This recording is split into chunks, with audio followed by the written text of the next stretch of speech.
All right, guys.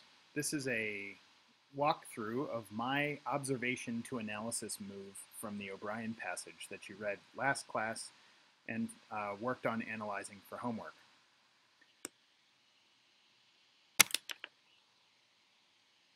If you look to the purpose of this slideshow, it's to demonstrate how to go from that list of different literary devices that you discovered using the commentary wheel to an analytical statement. So we're going to go through 5 steps.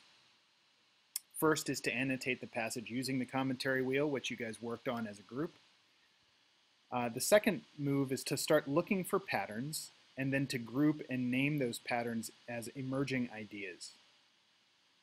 We're going to make a hierarchy of those ideas that emerge, and then using that hierarchy, make an analytical statement. I'm going to show you 3 examples.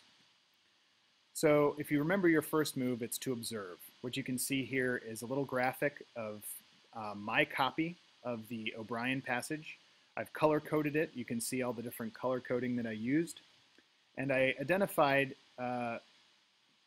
all of the different literary devices that you see on the right. Symbols, characterization, setting, imagery, and diction. And then I made smaller sublists of symbols, imagery, and characterization. So if you look at the symbols, we have some symbolic objects, which I listed roughly by their appearance in the text. Okay, you can see all these different concrete objects.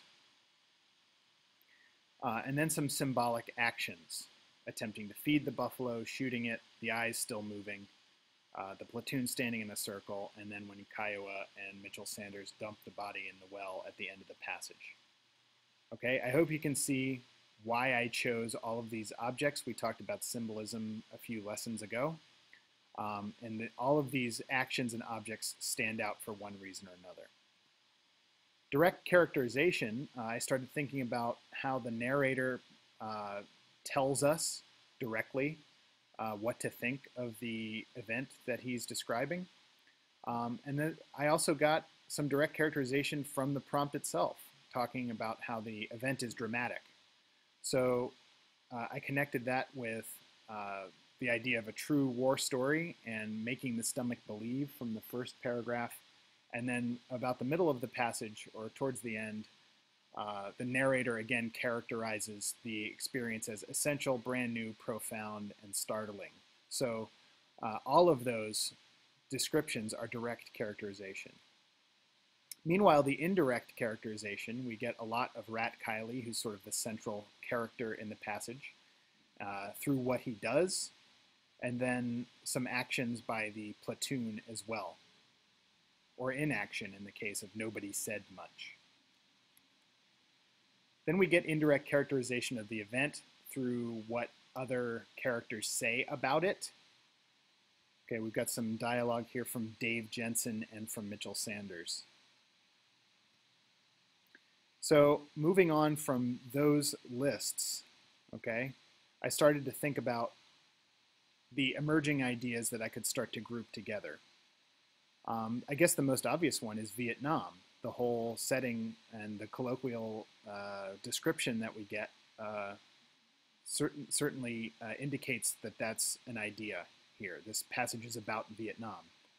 It's also about stillness. We get the thick trees where they can't land helicopters, nothing moved, and then the fact that the baby buffalo is still alive but does not move all the time, all the while being shot. You can see in the passage the idea of playing catch, playing with a yo-yo, playing with a pet. Do you see how I'm getting those ideas from this evidence?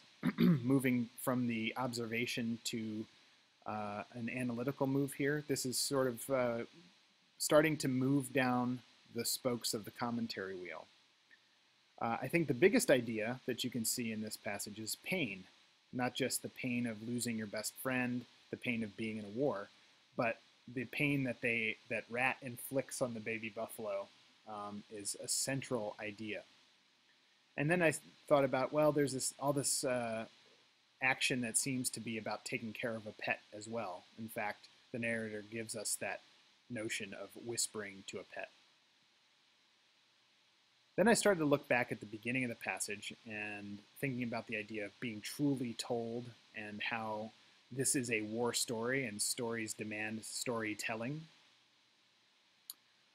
There are a lot of images and ideas that have to do with silence, with not talking, with being unable to hear, with the baby buffalo remaining silent except for the bubbling sound from its nostrils. And then the ideas of survival, not just of the buffalo living through being shot, but the platoon surviving Kurt Lemon's death. That occurred to me a little later on while I was studying these patterns. And then finally, I looked at the end of the passage where Mitchell Sanders refers to the sins that happen in the Garden of Evil. So I looked at the beginning for the idea of truth, the ending for the idea of sin. But this is still an unsorted list of different ideas, okay? So now that you've got all these different ideas down and all of the ways that you see those ideas at work in the passage, you've got to consider how you have responded. So now you're going to make an analytical leap. What is essential to this passage? The first thing you can ask yourself is, what would you explain to someone who hadn't read it? What's this story about? I think in this case, you would obviously call it the baby water buffalo story. So that's going to give you something central to put in your analysis statement, okay? What you can also look at what gets described the most. If you look at the passage itself, you can see that the big central paragraph gets most of the focus and attention. So that can help you fill in that blank. Another way to think about it, or to get a grip on what might be essential, is how does the passage begin and end, right? We've got the idea of truth at the beginning and the idea of sin at the end. So that might help you make these choices. And finally, which parts change your understanding of the rest of the passage? If, for example, you start to look at the baby water buffalo as a symbol, how does that get you to understand what Rat Kiley does to it? So on the left here, you see all of the ideas that I had still not in any order, okay?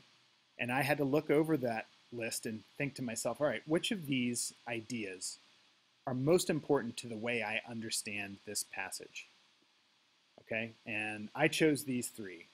To my mind, the ideas of pain, both receiving it and inflicting it, were absolutely essential to this understanding this passage.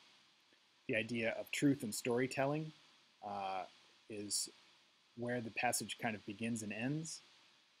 And finally, I couldn't get the idea of the buffalo being silent and the platoon remaining silent through the whole thing out of my mind. So these are choices that I made because they were most important to my own understanding. But I'm going to show you how you can use three completely different choices to make a completely different and yet still compelling analysis. So if we're going to make an analytical statement, you've got to start with your hierarchy. Okay? So I'm using pain, truth and storytelling, and silence, which I've arrived at with symbolism, with dialogue, and with direct characterization. So here's my stab at an analytical statement. Through the central symbol of a suffering, silent baby water buffalo, Tim O'Brien shows how a painful memory has changed the way the narrator thinks about what's true and what's just a story. That could be a thesis for an essay. Does that make sense to you? Consider how I've packed the idea of pain, the idea of truth, and the idea of silence into that sentence. How about another one? I've picked pain, playing, and sin from my list. Remember back on this list, which is not in any kind of order. When I think about the passage, I could say that the most important ideas that come up are pain, playing, and sin. There's something about all these three things. So I'm going to start with Rat Kiley now. Rat Kiley, a soldier in Vietnam, repeatedly and cruelly shoots a baby water buffalo. Through this symbolic act, Tim O'Brien shows Vietnam's painful effect on young men whose innocence is lost in the trauma of war. All right, obviously I need to do some editing here, right? But the point is that I've included the idea of pain, I've included the idea of playing, and I've, in the word innocence, and loss of innocence through the idea of sin. Okay? young men and innocent is how I'm sort of recasting the notion of playing here. Or another one. A baby water buffalo shot again and again in an excruciating paragraph from the things they carried, remained silent throughout its slow death. The survivors, a platoon of American soldiers, must cope with the amazing experience which comes to symbolize their presence in Vietnam. So I've picked silent survival in Vietnam as the most important things that I take away from this passage. This one, as you can see, is a little bit more philosophical, but it still is based in the literary devices, and it still shows that the narrator must cope with this experience that's excruciating. Okay? So all three of these could serve as your main analytical statement for an essay about this passage. I hope that this has been useful for you and that you can now look back at your own analysis and see if you can beef up your own main idea from your writing in your journal.